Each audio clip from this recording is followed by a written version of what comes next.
Let's talk about this race for the top spot in the Eastern Conference. Miami at home against Indiana on Friday night. Teams are tied in the loss side right now. Indiana leading the season series 2-1.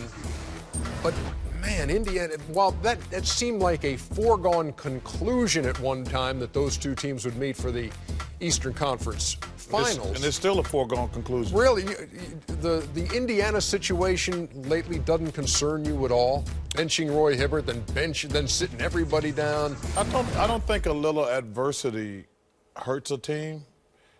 They're going to be at home the first 2 rounds of the playoffs. So they're going to have a chance to get their First of all, Ernie, no matter what's happened during the regular season, and these guys can attest, when you start the playoffs, it starts off 0-0. And somebody's going to have to go into Indiana and beat them. So I think they're going to be fine. I'm a little concerned, can they beat the Heat?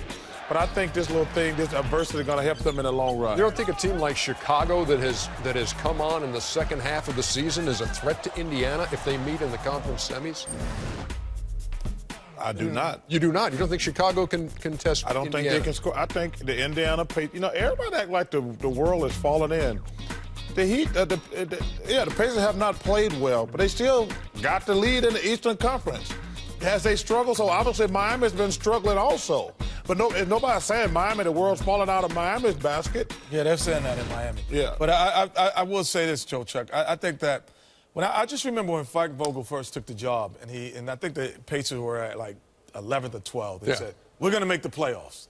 And everybody looked We're going to be a team nobody wants to play in the playoffs. No one in playoffs in the playoffs. They weren't even in the playoffs at that time. Then all of a sudden, we're going to make the Eastern Conference Finals. They make it. I think that he realizes that their team was playing well, but not well enough to beat Miami. And he had to get their attention. And by getting their attention, sitting with Hibbert, doing these things, because they were playing well, but not well enough to win. And I think this is part of the ploy, to get their attention, get everyone riled up, to get the antennas up for the Miami Heat in the playoffs. I think Miami gets the #1 spot. Indiana, they say at the beginning of the year, we want to get the #1 spot. Miami was not really thinking about it. But now that they're right there, I think this game, when they play Friday, I think Miami's going to step up their game, and it's going to have playoff implications. Kenny, you said many times nobody can beat Miami in a 7-game situation. Miami's going to come in 3 years. That's right. Miami's going to come in this game Friday and play it like it's Game 7, and they're going to take the spot, and then they're going to have the #1 throughout. And then I would like to see what Indiana does, because all year we won it. Now, if you don't get it, now what you going to do?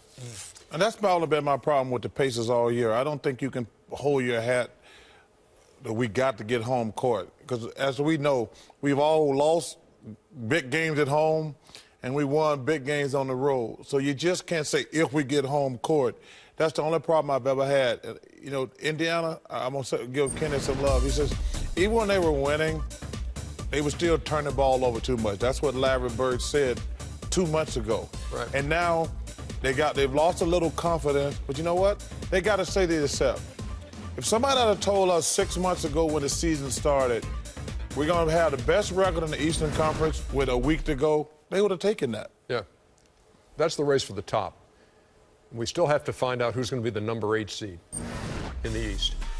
The Atlanta Hawks, a 2-game lead over the New York Knicks. Come on, man. And that's done, Randy. That's a wrap. Yeah, I think so too. So you're saying the Knicks can't win 4 games in a row? No, they can't. And they're tied 2-2. Just asking. They can't. Tied 2-2, but Atlanta has a better conference record.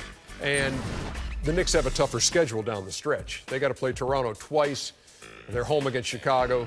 They go to Brooklyn on TNT on Tuesday. The Hawks are at Brooklyn, home against the Heat, home against the Bobcats, and they finish And up let me say at this, Milwaukee. Ernie. I'll let you say this. What is it? Everybody talk about Brooklyn, the Knicks, and all that. That Toronto team is the one you don't want to play. If you study that team, they're gonna win a first-round series. That Toronto team is very underrated. I'm going to tell you something. That's the team that I would be afraid of if I had to play them. Okay, Toronto and Charlotte would be, I could see. Well, they're going to beat Charlotte. That would be their first-round matchup right now. I think, that Chicago-Brooklyn series is going to be really a good series, because we're going to see. If that's how it turns out. Chicago could still pass Toronto. They could.